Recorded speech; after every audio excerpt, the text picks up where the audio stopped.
We'll invite all members of the community, in addition to members of the team, to discuss, ask questions or provide any discussion about the community health assessment if they have it. So um, that's what we're going to see if we can wait a few more minutes to see if we have any people join. Right now we have no viewers. We had one, they dropped off.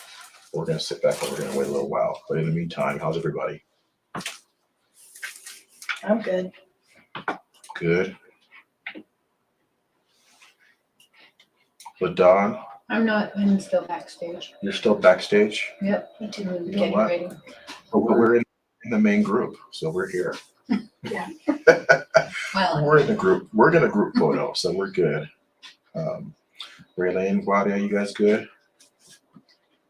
Raylene says yes. Claudia says yes. And our good friend Thelma joins. How are you doing, Thelma? She turns her camera off. Look at her. We're all he will. Okay. All right. So real quickly, as many of you have probably heard from the blast that came out earlier this week, we do have one active case of COVID in the community, which is still good because it's still keeping our case count below 10, and it doesn't seem like it has spread anywhere else other than the one person who did test positive. And with that one new case, where are we? We are at 223 total cases since the beginning of the pandemic. But it seems like, with the opening happening on April 26th, with one case, that being the only case, that's actually pretty good news. So we'll just keep our fingers crossed and be cautiously optimistic about the cases in the community, and hopefully it stays low and not a lot of people get really sick, and we continue to move forward with the recovery and rebuilding after COVID. Anybody else have any comments on that? No. I do. I hope to be assembling some information and assessment. Basically, just some basic health assessment information, so that if anyone has any issues with, recovering from COVID, anyone has symptoms of post-COVID and things like that, but they're not sure and they need to talk to somebody about it, we'll be able to help assess that situation for you and, be able to give you something to take to your doctor to show them what your symptoms are experiencing in sort of like a condensed form, so that they can help address those things with you. So I'm hoping to assemble those things relatively soon, just so that it's available for folks if you need it. I think a lot of what Rebecca's talking about has to do with, what your current, abilities are post-COVID. That's a really difficult thing to assess because COVID is such a new thing, and there aren't a lot of providers, medical providers, or even sports medicine practitioners out there that are providing true COVID assessments. But understanding the basics of what your abilities are post-COVID are really important.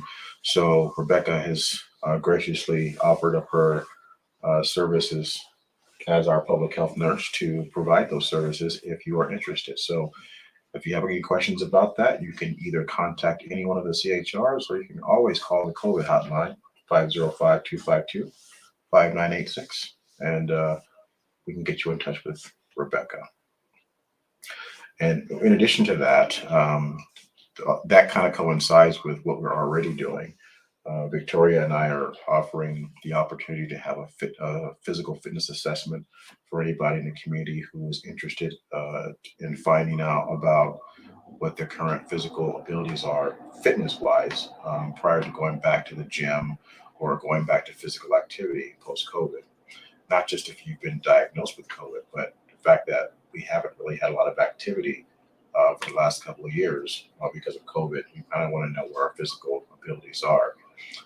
This is really important if you're going to be participating in our fitness program, getting gym memberships, and starting going back to the gym. Uh, we do have the open the fitness program application process going. So if you're interested in a gym membership for the Anytime Fitness in Los Alamos, Anytime Fitness in Espanola, and also the Milwaukee Wellness Center, because I did just get a completed contract from Milwaukee Wellness. We're just in the process of getting signatures from the governor and from Milwaukee Pueblo to begin that process. But we're basically probably a week away from having the Milwaukee Wellness Center as one of the gym options for the community members around. That, of course, includes the pool, the running programs, the actual gym itself. All that stuff is going to be available and accessible for the community. So you can start putting your applications in now. You don't have to wait until that contract is signed because it will be available. So if you have any questions about the gym membership program, you can either contact me, 505-692-5943, or you can contact Raylene as part of the diabetes program to get an application to sign up for the gym membership program. And as a reminder, the priorities go to those individuals who have been diagnosed with type 2 diabetes or are a member of the target population for the diabetes program.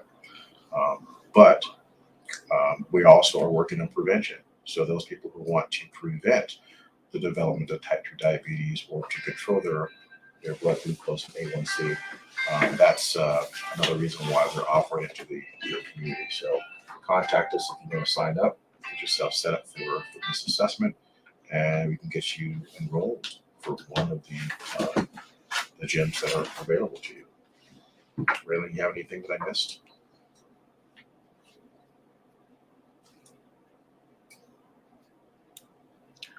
No, other than we have been receiving calls regarding the gym membership program. We also receive messages. So please take advantage of this program. It's going to benefit you, has multiple health factors, not just to lose weight, but you can also reduce stress. And just to take some time out for you. I know we've been in COVID for over 2 years now, and some people have pretty much been homebodies or couch potatoes this whole time, or maybe they were thriving and doing everything they could to get out there, but this is another step that they could take for themselves to move in the right direction as far as health goes. So please take advantage. Please let your friends know here that live in the community. As Troy indicated, you do have to be a tribal member. You do have to complete a physical fitness assessment. It takes about 20 minutes. If you already have a membership at either of the locations, you can also possibly get reimbursed for it too. So just by completing that 20-minute fitness assessment, you are sorry, I had a brain fart. You are doing what you can, for yourself. And so, please stop by, drop in, be sure to make an appointment for the assessment. That's important. And please, again, take advantage. And you can also have a nutrition consult to get, the most bang for your buck. You also have to eat right. If you're actually trying to lose weight, you need to make sure that you have a specific calorie amount per day. So if that's something that you would also be interested in, you can contact myself and we can get you signed up for a personal or private nutrition consult as well. So, Leanne, I just wanted to answer your question. There's a couple of requirements for participation. One, you have to be a travel member, travel enrolled member. Um, it will expand once we identify enough participation to the spouses of travel members, but that's not active right now. You have to put in an application, do a physical fitness assessment, and then every single month, at the end of the month, you have to complete a fitness survey to show what your current progress is from the time you started until the end of the month. So it's a simple survey. It's not online yet, so currently it will be a paper form, but it will be online, so you can just click on it and do the assessment. And then you also have to go to the gym. When you do get enrolled and signed up, your continued participation depends on you actually going to the gym and showing that you're going. If you enroll in the program and over a period of 3 months, a quarter, there are 1 or 2, maybe 3 check-ins over a 3-month period, that's not actively using the membership. So you would be at risk of losing that benefit and having it turned over to someone else because enrolling in the gym membership means that you are actually going to use it. The program is not designed to pay for memberships for people not to use them. So you have to have regular visits to the gym, which will be reported to us by the gyms about who's attending and who's not. So those are just the basic requirements. There's not a lot there. Go to the gym, do a fitness assessment, do a fitness survey at the end of each month, and be a travel member. That's basically it. If you have any questions about that, or if you want to talk a little bit more about what those things consist of, give us a call. We're more than willing to get as many people as possible enrolled and involved in whatever physical activity we can get them in, since it's been absent without the Milwaukee Wellness Center agreement from years past. We're trying to bring some of that back, and so contact us. So both facilities, if you enroll in Anytime Fitness, you cannot use Milwaukee Wellness Center. However, or vice versa. However, if you enroll at Anytime Fitness in Los Alamos, after 30 days, you'll be able to use the Espanola location as well, or Anytime Fitness in any of the states across the country. So it's not just Los Alamos. After 30 days, you can use any Anytime Fitness location in the country. So if you're traveling, you have a gym that's available to you.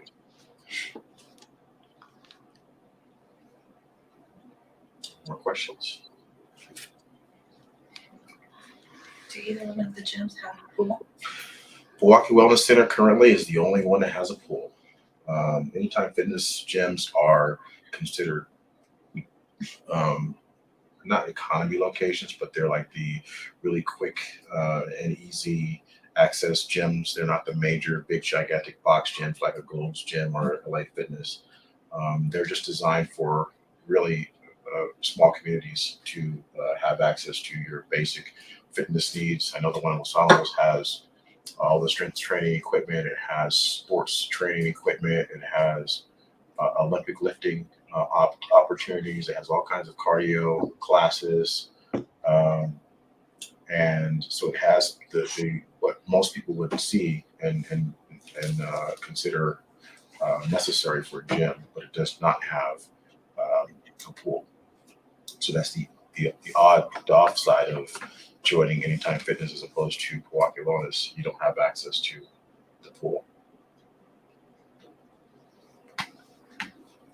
Also, once you complete the application and the fitness assessment here, you do have to go to Anytime Fitness in Los Alamos or Espanola if those are one of the 2 choices that you would like to take advantage of. You do have to go to the facility during Monday through Friday between 8 a.m. and 5 p.m. To complete your membership with there. Um, it is, you can literally go any time of the day, 24 hours. And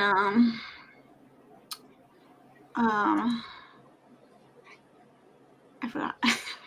And yeah, You've been going late in the evenings, right, Ray Lane? yes. So, some of the folks who are not really excited about being in the middle of a busy gym, it's busy times. You do have those after hours times, 9 o'clock, 8 o'clock.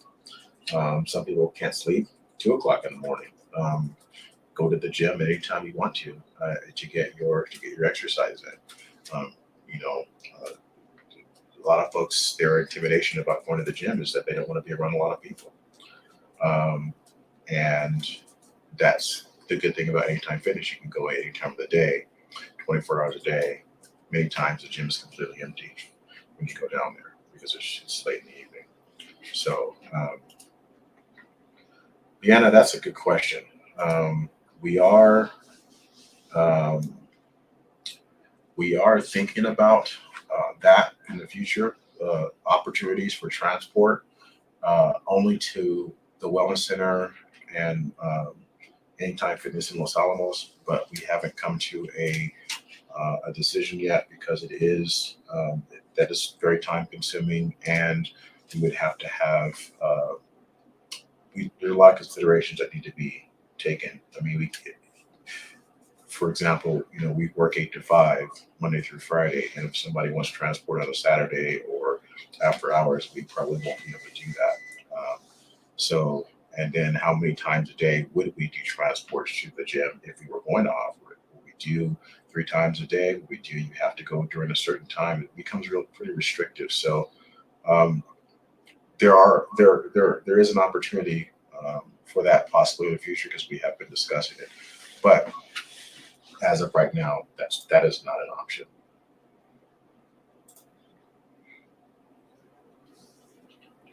During the work week. Okay, yeah. So we've talked about a staff a staff time where individuals who choose to go during a certain amount of time or during a certain time frame, we load up one of the HHS vans and drive up there. And I'm sure that if we had enough folks who wanted to join us at the same time that were not staff, they could go as well. But again, these are just ideas and conversations that we still have to have, so we don't have the answer to that yet. But it might be something we could do in the future.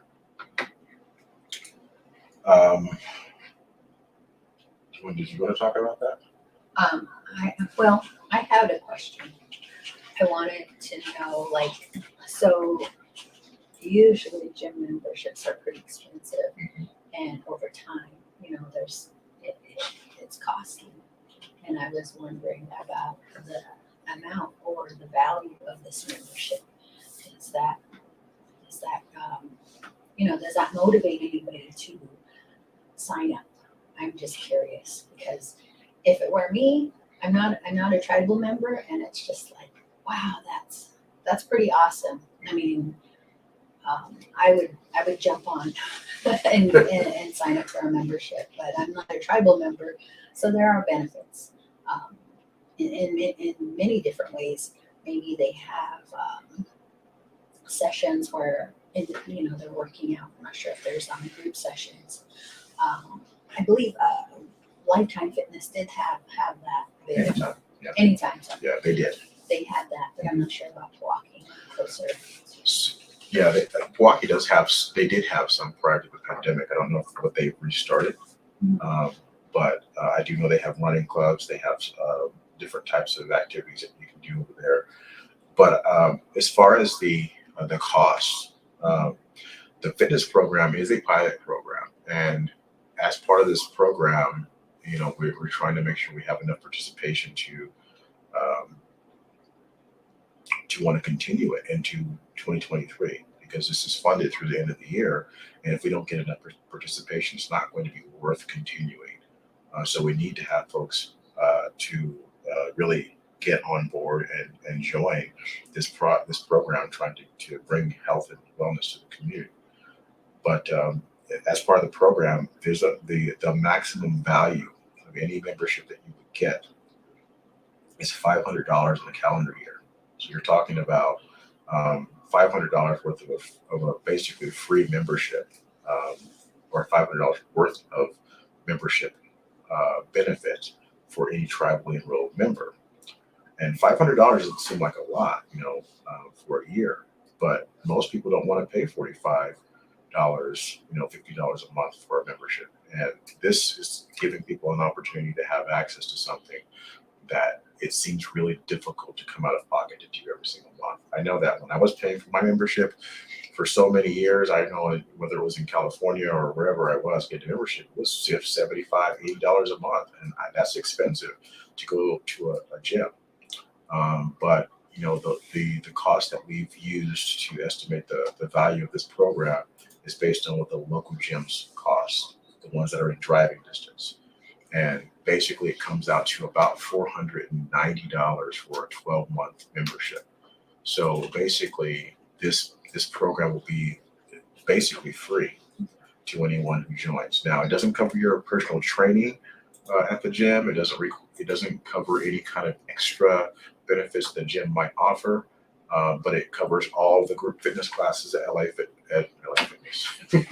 at Anytime Fitness. And it also covers a free fitness consultation. Well, they will go through, in addition to what we provide at the club level, they will go more into depth and even talk to you about giving you ideas about how to start your fitness program at that particular gym based on their equipment, based on their what they have available there.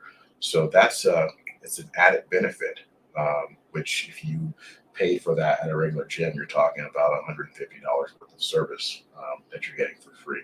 And that's everybody who joins the gym, they get a fitness consultation for free. So in addition to that $500 annual benefit, you also get these extras that are coming to you for free. So that's the value of it. Thanks. Any other questions about that?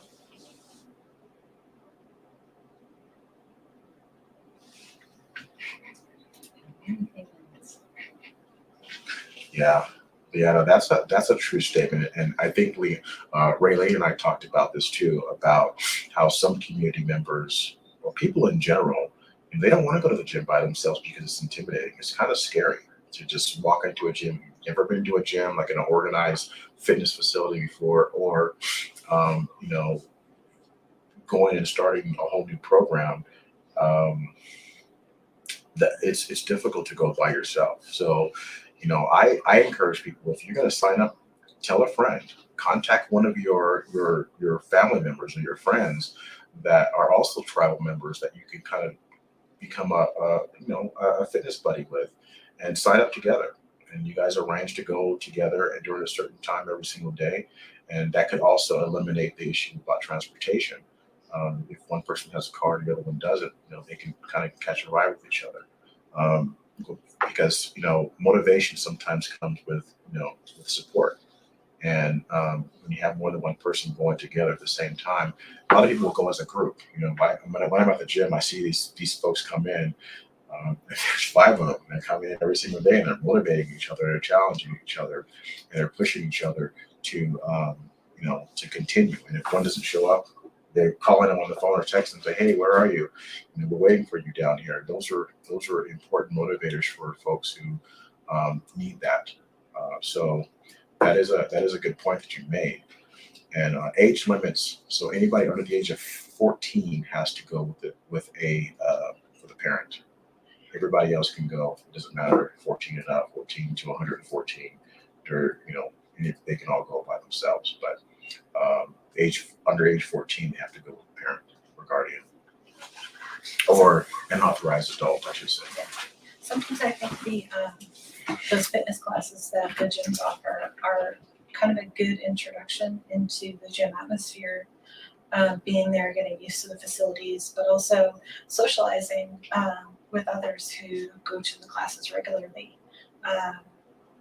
get their opinion on it, or you can meet up with somebody and maybe you make friends and you find that you like that class, and so you go, and so it's kind of a nice way to meet people in and around the community that maybe you don't know.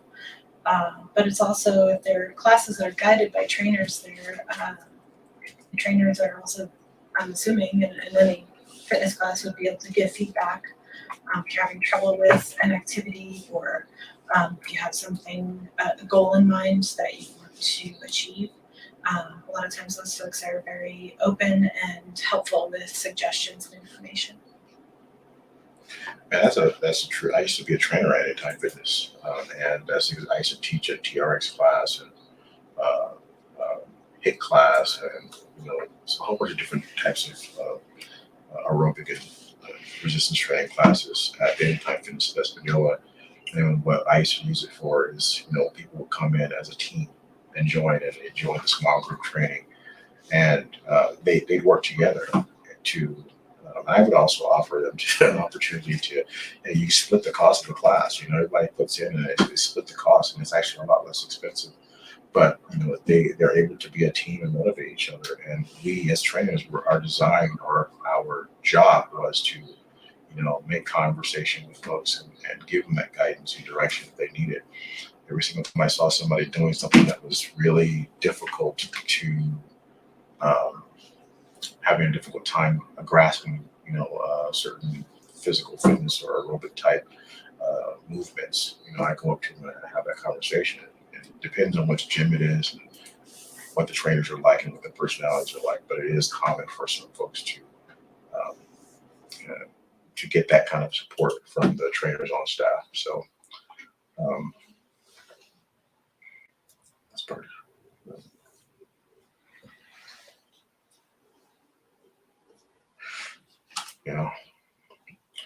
Well, anybody else have anything else on the fitness program? Before we get an update from quick updates for anyone else in the department that needs to add something before we go to the presentation.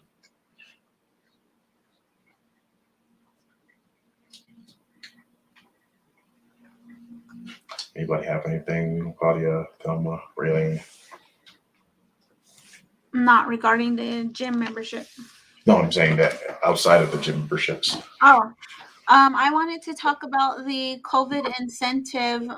There was a flyer in the bulletin for May in regards to the deadline for the COVID incentive, and so I just wanted to remind individuals that if you are an enrolled tribal member, you must be enrolled, and you have received a first, second, and third dose, you are eligible to receive a $60 incentive. You must bring us proof of receiving your boosters. Some people already have 2 boosters for a total of 4 shots. Please come by our office. Please give us a call or go ahead and email us, and we will get that to you. If you don't have transportation to get to our office, you can send us a picture message of your card and we can deliver that to you. Otherwise, and you need it ASAP, we can deliver it to you. Otherwise, it'll be mailed to you. And this is for community or tribal members that live, anywhere other than the Pueblo. So please let your family know. Please let your friends know that may have not picked up. Please go ahead and do that. And the deadline for that is going to be May 31st. So please make sure that you pick up your card if you haven't done so. We are also giving out vaccines, or not giving out, but we are having a vaccine clinic on next Saturday, May 14th, from 1 to 3 p.m. here at the Senior Center. So if you have not got your booster, but you are eligible, you can get your booster then on May 14th. We are collaborating with the Department of Health. So please come by and get boosted, and you can receive your card as well. And we will also have food provided. So please come by. And we have a morning event that same day.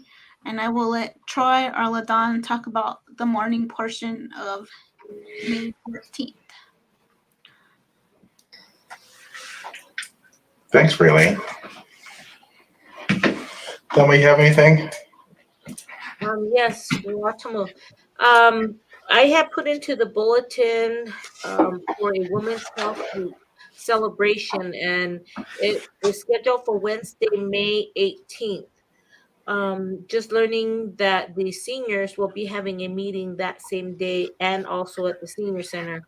So we're going to go ahead and move the time to 12:15, 12:30 to start, and we will be providing lunch.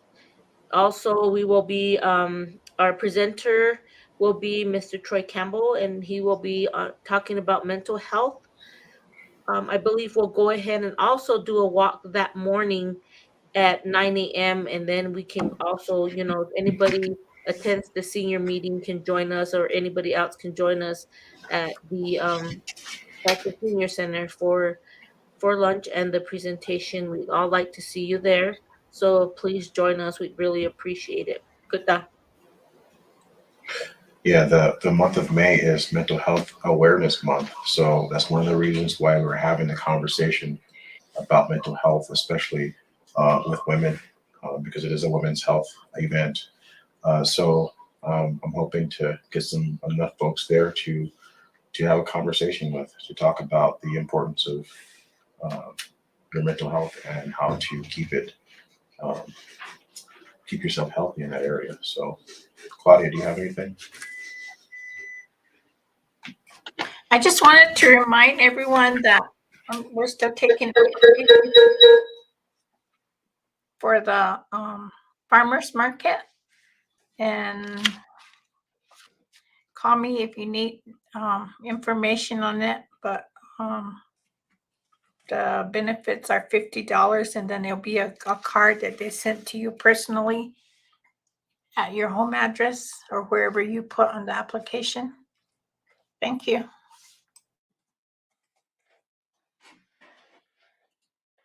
All right. Anybody have anything else? Leanna, the event is for women's health, and it's designed for women. Provide we are going to be providing one for June also during Father's Day, the month of Father's Day, to have one for men as well. So I don't know if you wanted to wait for Galen to come to that one, because that might be more geared towards what you're trying to get across to him. Does that make sense?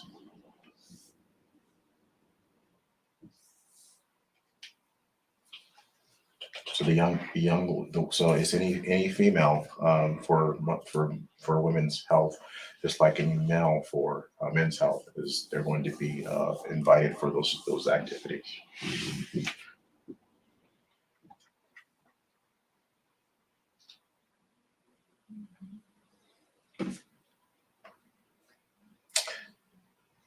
Anybody have anything else? We're going to shift over to the community health assessment, because we are wrapping up those activities for the health assessment for the community. So we wanted to make sure people understood what it was and what it was for, and why we are trying to encourage as much participation as possible. So if nobody else has anything, we're going to turn it over to and present the community health assessment portion of this. Let me get the screen shared. I'm like, where am I? There I am. All right. So, Pueblo de San Ildefonso Community Needs Assessment 2022. We are, as Troy said, we're ramping up our efforts in getting information, research, everything we need to make this assessment as complete and robust and effective as we can. When health departments do community health assessments or community health needs assessments, essentially, maybe I need to speak, be a little closer to the mic. How is that? Is that better? Hug the mic. Oh. So what we want to do with this all-encompassing project is to find out what the health needs are and what the what other needs are of the community, so that we can take that information and put it into action, put it into goals for the community, so that we can work towards those goals and achieve them and help make everything better for everyone. We don't want to do things, focus on things that folks feel maybe don't need as much attention. So we want to know what needs attention, what we need to put our efforts towards, and work to achieve those goals. And I guess we just go to the next slide. I just wanted to have a little visual, a brief visual presentation so that you have an idea how this process works. And so, as with many things, there are stages and there's a cycle to this. We essentially start, with researching, planning, and strategizing.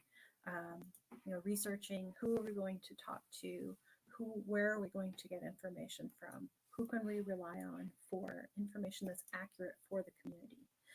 We plan on various parts throughout the whole assessment, who we're going to talk to, and what kind of questions are we going to present, both in verbal form and in some of the parts, and also in the survey. We try to plan on when we're going to start taking responses or start doing interviews and focus groups and things like that. And we also plan in order to ascertain how we want this community health needs assessment to be focused. The strategy part really comes from also, in conjunction with planning and figuring out where we want the focus to go, how we want this assessment to be constructed. So it's really important we get that piece fairly well down in order to have the most robust and effective assessment.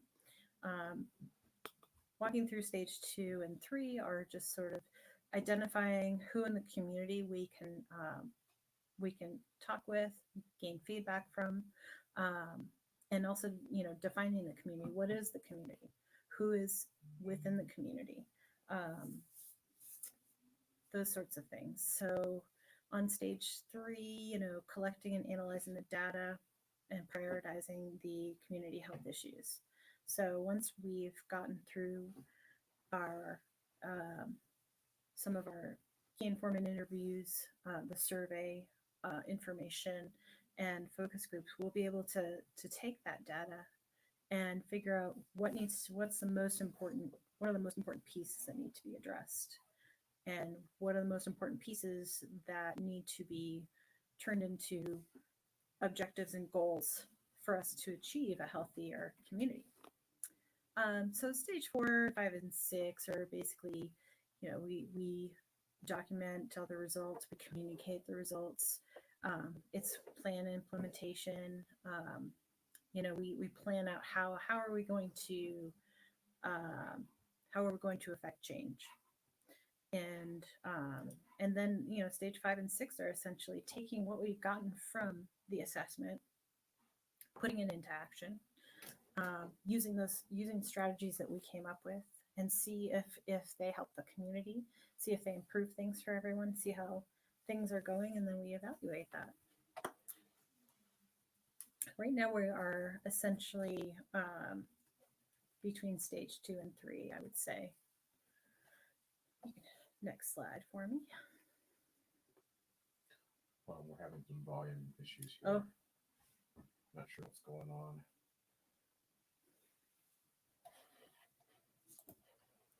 Can you all hear me?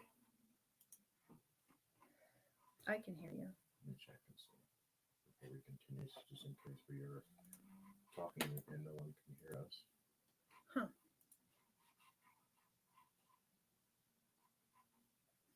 I'm going to check from the receiving end. Just see.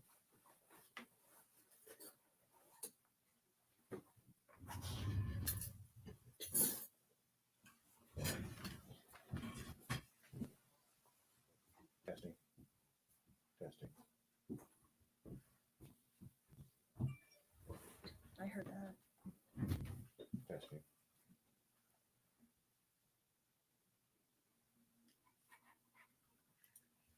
I'm not here either.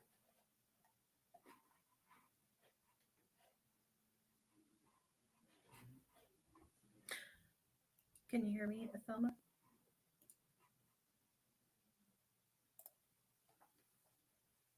Test, test, 1, 2, 3. I don't want Yeah, it's not working on the. Not here.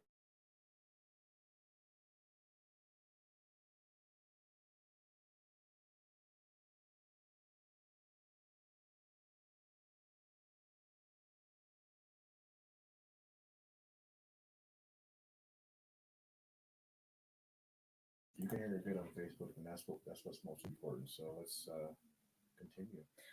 Okay. Did you want to add to this, Troy, or? Yeah, well, not necessarily add to it, but we are we've already stage 2. We've gotten past stage 1. Stage 2, we've already actually LaDon has completed some key informant interviews already, basically all the ones that we identified, and now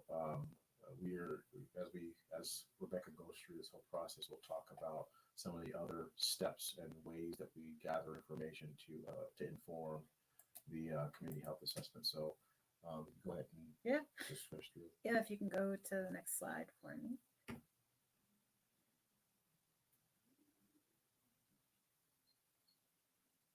All right, so our sources of data and information, key informant interviews are essentially, they can be interviews, or key informants can be a wide range of people.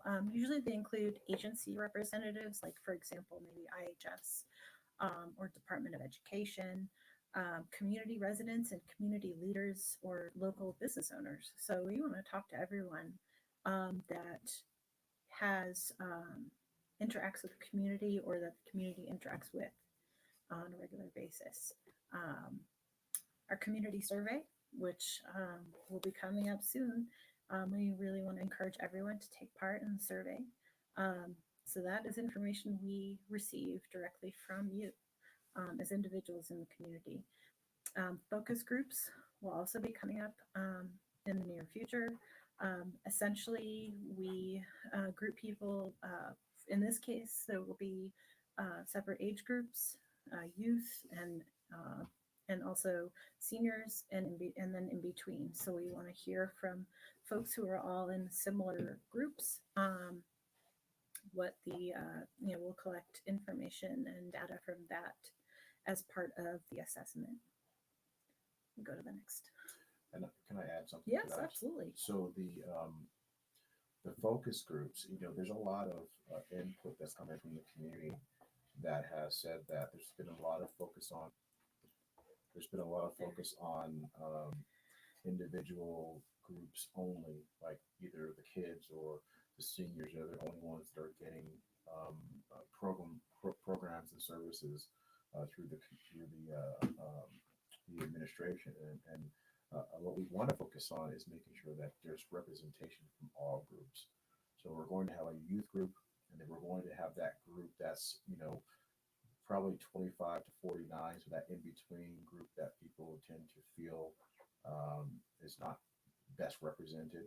But then also this everybody over the age of 50, because we know that everybody has different needs. The youth have one set of needs, the adults have the adults in that mid range have another set of needs, and the seniors have another set of needs. We want to make sure that all of the needs are captured in the survey, so everybody's represented.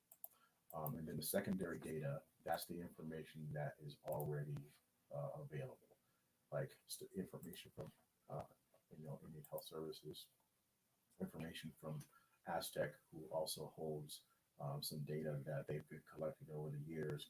And since there has not been a community health assessment since 2014, 2015, there's a lot of data that we can pull from to kind of find out where we've been as a community and kind of plan on where we're going as a community as far as services are concerned. So that's what those two areas, I wanted to kind of give that little bit of extra information on that. The community survey is very specific to anybody over the age of 18 that is an enrolled tribal member. So that's everybody. We're looking at 368 people that could be could complete a survey. Now, if you think about the last survey that we did, we had 55 people respond. Now, if you go back to what I was just talking about the youth, the 25 to 49 and the seniors, there's no way that they would good representation from all three of those groups about what the community needed. And for us to apply for grants, and we're gonna go to the next slides here in a second. But if we want to apply for funding to support those groups, we need a pretty significant response from all those different groups to try to get an idea of what services the community needs. So we're going to go to the next slide.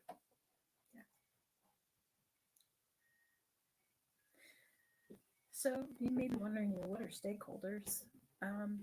And I sort of briefly explained it, but these are some of the examples of stakeholders that we're going to be working with to gain information and feedback. Or these are essentially the types as well.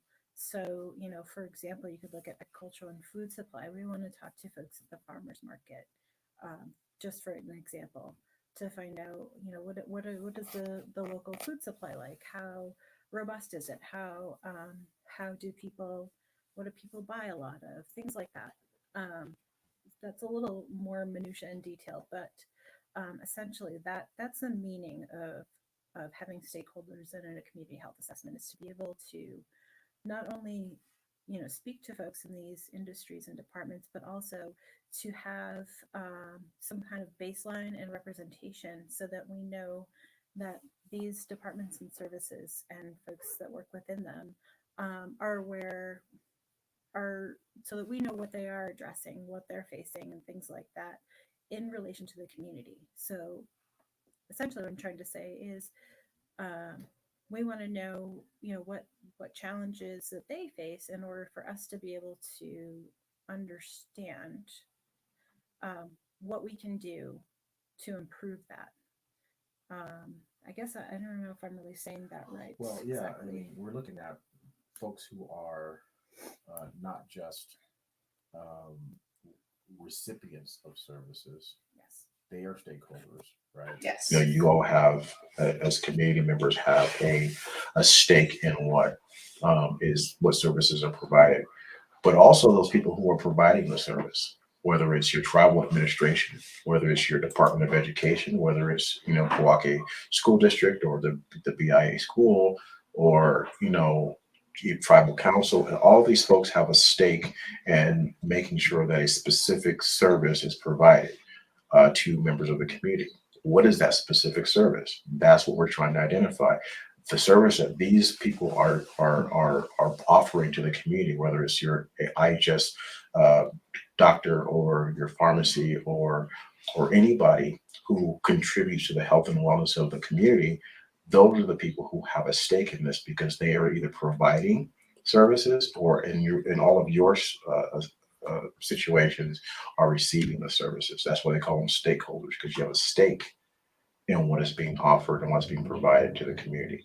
So that's what this is all about. We will be in our stakeholders meetings, which keep an ear out for an invitation to that. There will be some individuals that we will call from community, as well as these different service providers that will actually help to come together and kind of identify the major challenges and the major strengths that are in the community, because we don't want to look at this from a position of what we don't have. We want to look at it from a position of what we have, the strengths that we do have, and then how we can improve on those. So that's basically what the stakeholders meeting is all about. Or sorry, the stakeholder identification is all about, but the meetings will be around those stakeholders. Yeah.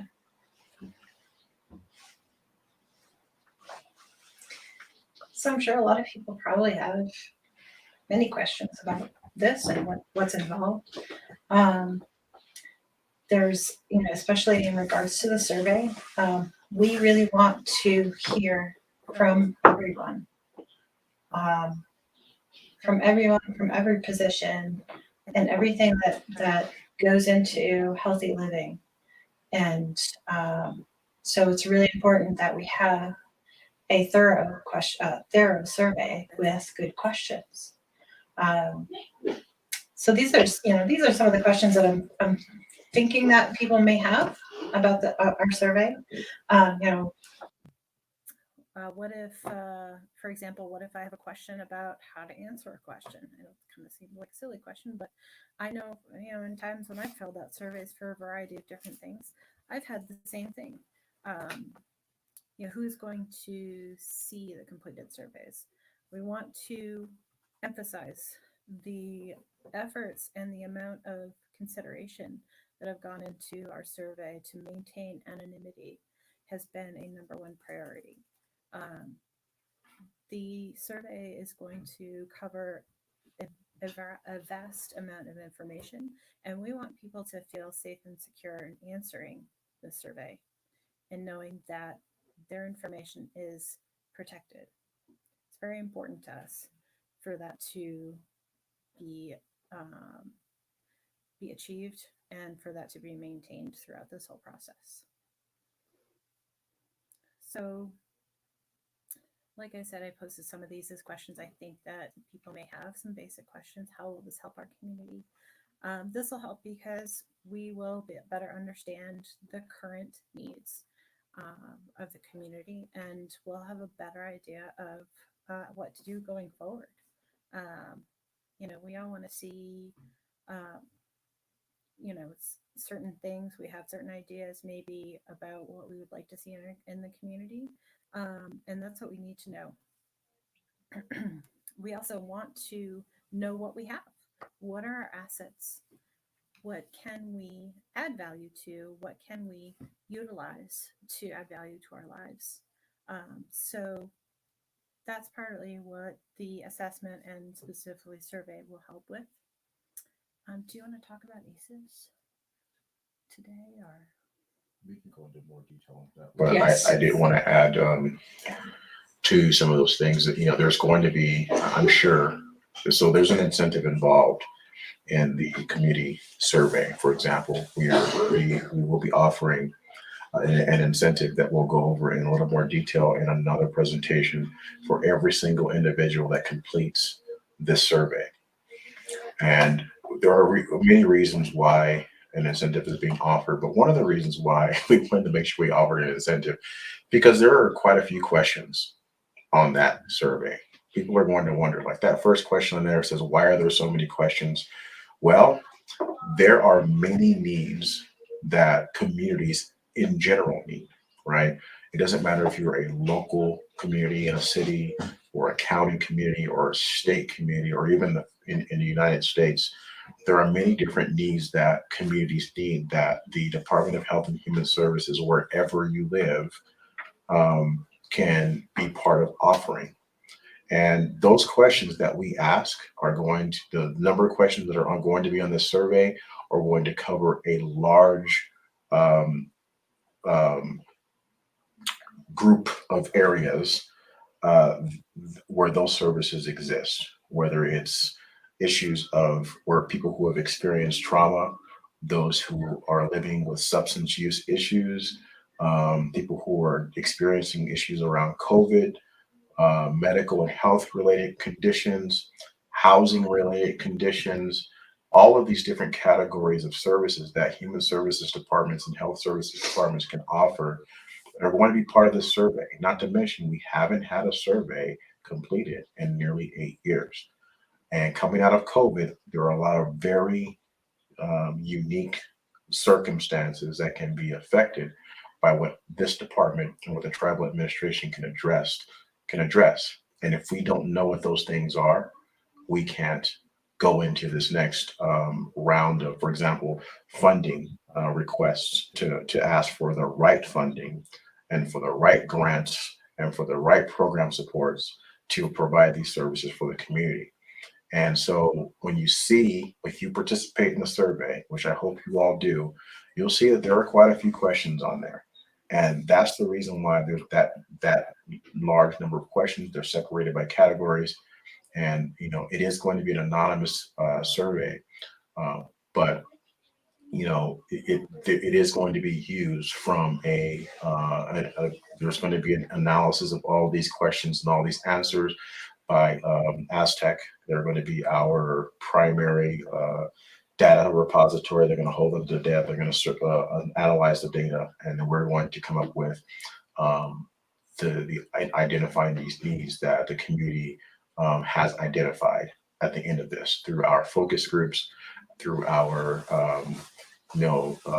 community survey, through our key informant interviews, and through our stakeholder meetings. All that stuff is going to be compiled into one huge report that you'll all have access to at the end. But there's not going to be one person identified in any of that information, except for those individuals who might want their information included. We might include some quotes from people who might want to say, I really think this is important. I gave you permission to share that. Without that permission, all the information will be anonymous. Nobody will know. We won't even know who it came from as we are going through the process as part of the team. So, just wanted to make sure that people understood that, yes, it's going to be a long survey full of questions. Yes, we're going to be gathering a lot of information, but this is for the benefit, for the greater um, uh, Pueblo interest, not just one group of individuals, not just one age group, not just one category of services. We're talking about a wide range of services that we're trying to build on and provide to the community. So sorry, I kind of go off on those tangents that's sometimes. great. I really want to make sure that people understand how important this is. It's extremely important. Yes. All these questions that we get from people from the community saying, why don't we have this? We don't have it because we don't have the funding. Well, why can't you get the funding? Well, we can't get the funding because we have no data to support what we're asking for. Need the receipts. So this assessment is going to support all funding requests for not just the HHS department, but some of it can be used by the education department, by tribal administration, by different areas of the tribal administration to request grant funding from the federal government, state government, private funders, anybody who wants to know what we need in order for them to give us money. That's what this is going to support. So we need it. Without it, we can't ask for anything more than we already have. And that's going to be, that of course creates a problem, creates a challenge. So sorry, No, I'll that's be great. quiet No, now. that's very helpful. It's so important that um, that we know what's needed and that we understand. It gives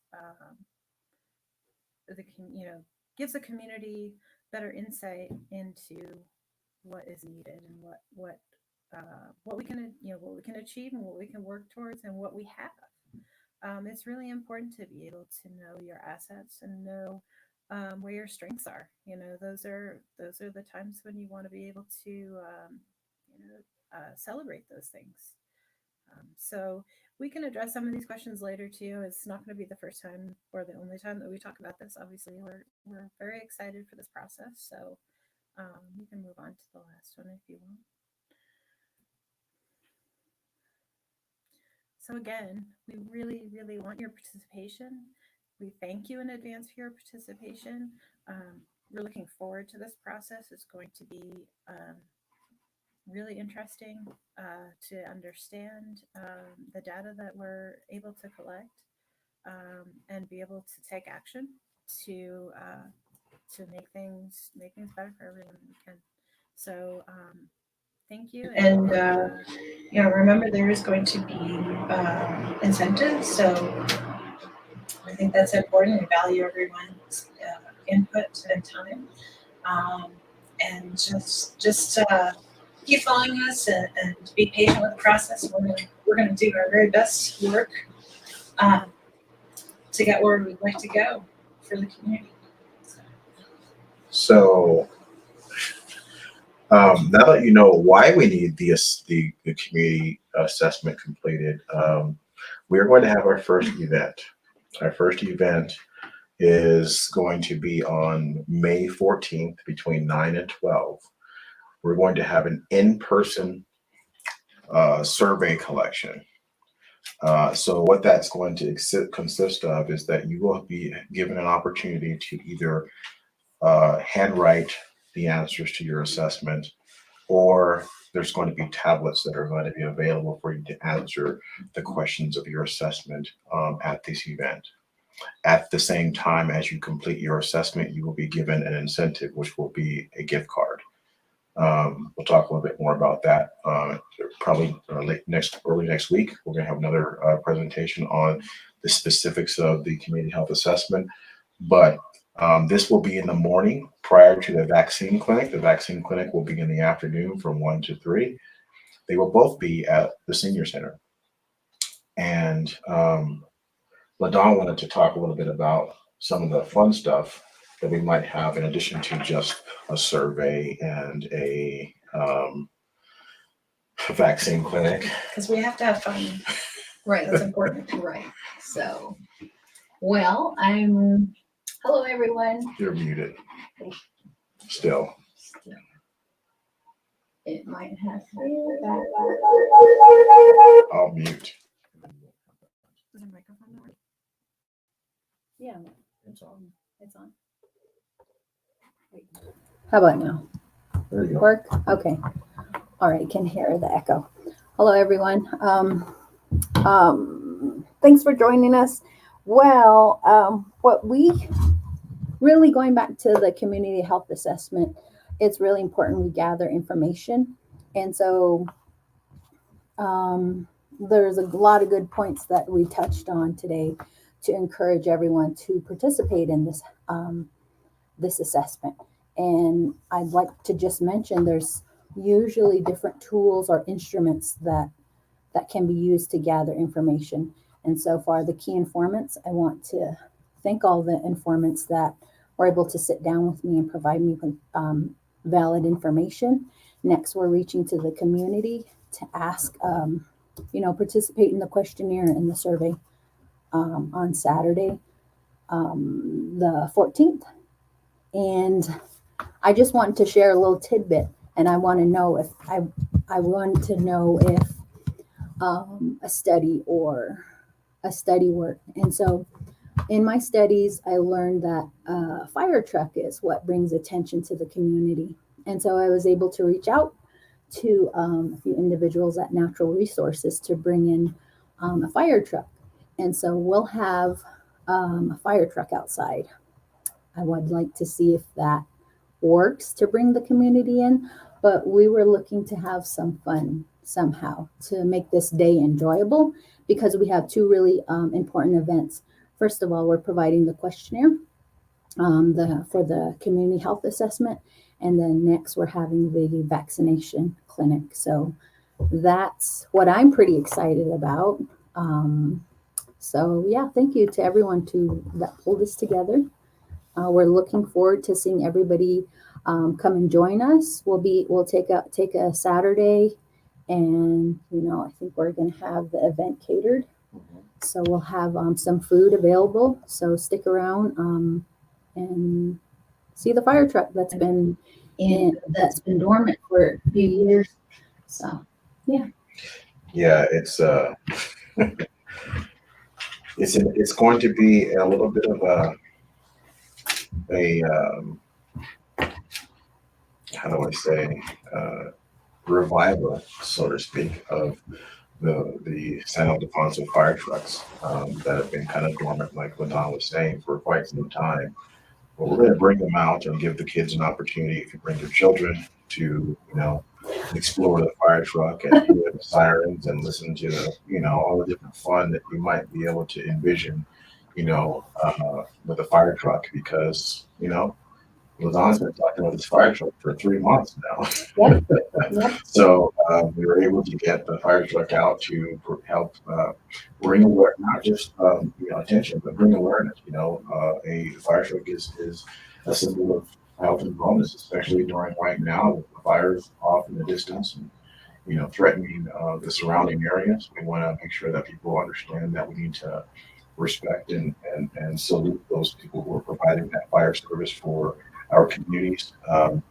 As well as bringing some more health and wellness through vaccination boosters and the community health assessment planning for the future. This community health assessment, it will be used for the next 4 years to seek out services, because we have to do another one. Community health assessments are usually done every 4 years. We'll do another one in 4 years, but this will be years to drive the health and wellness services for the community for quite some time. So we're bringing together quite a bit of, sentiment, energy, information, effort, all around trying to bring wellness as we rebuild coming out of COVID, because COVID has obviously done a lot of damage to not just our physical wellness, but our psychological wellness. And this is going to be an event that can kind of help bring some light at the end of the tunnel. Not to mention food. We're going to feed everybody. So whoever shows up, participates in the survey, participates in the vaccination clinic, not really rides on the fire truck, because I don't think it's going anywhere. Nobody's going to drive it, but it'll be there. Pull the siren. Yeah. Turn the siren. Turn on the siren. So sorry for the folks that are next to the senior center that this might disturb on Saturday. My apologies in advance, but it's going to bring some energy, I'm hoping, to Yes. the community. So Good vibes. Yeah, but I feel like, well, you said the last assessment brought in 50 surveys. We're looking at a goal of 100 returned surveys. But if we, get more, we'll be really grateful to everyone who participated. well, my personal preference is 368 surveys, but I don't think that's going to happen. Some folks just aren't interested in participating in these types of situations. But if we can get as many, at least 100 surveys completed for this assessment process, that would make a big difference. So come on out, participate. May 14th, 9 a.m. to noon. Come and eat, come and do your survey, come and hang out on the fire truck, come and talk with the HHS staff, who's going to be present to answer any questions if we have. Let us know. Yes, Claudine, there will be another opportunity. This is just the first of two. We're going to have this one. We're doing it on a Saturday because a lot of folks will say that during the week time is not a good day because they have to work, or they have school, or they have other obligations that they have to to engage in. So we're going to do the first one on a Saturday and see how much we have. We'll have another one during the week, maybe a week or two after that. But then once we evaluate how many we receive from the two in-person ones, there's possibly an opportunity to have the surveys mailed out to other folks who did not get an opportunity to come in person. So we're going to try every single opportunity. There may even be other methods that we use, but the hard part is that trying to keep these surveys anonymous. We have to try to find ways to identify folks who didn't complete their surveys without identifying them. And it's hard. We're going to be each individual in the community is going to be assigned a specialized, unique identifier. That's the only thing that we will have. Aztec will have access to the other information that we don't have access to tell us who each one of the surveys belong to. So trying to find out, they will probably, after we go through the first couple of processes, they will send out surveys to those individuals who have not yet completed a survey based on that unique identifier. We won't do it. They will. They're going to be the only ones that have addresses that identify folks who have not completed a survey. So there will be more opportunities in the future. So stay tuned. Saturday's the first opportunity. So as many people as we can get to show up, we'd love you to show up. We'd love to feed you. We'd love to see you. We'd love to have your participation. That's all I have for today. Does anybody else on the team have any other questions, or anybody who's watching have any questions or comments?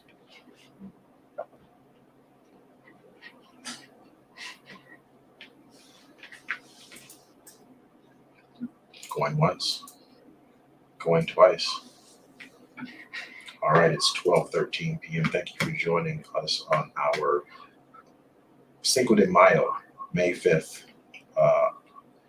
HHS update, community health assessment presentation.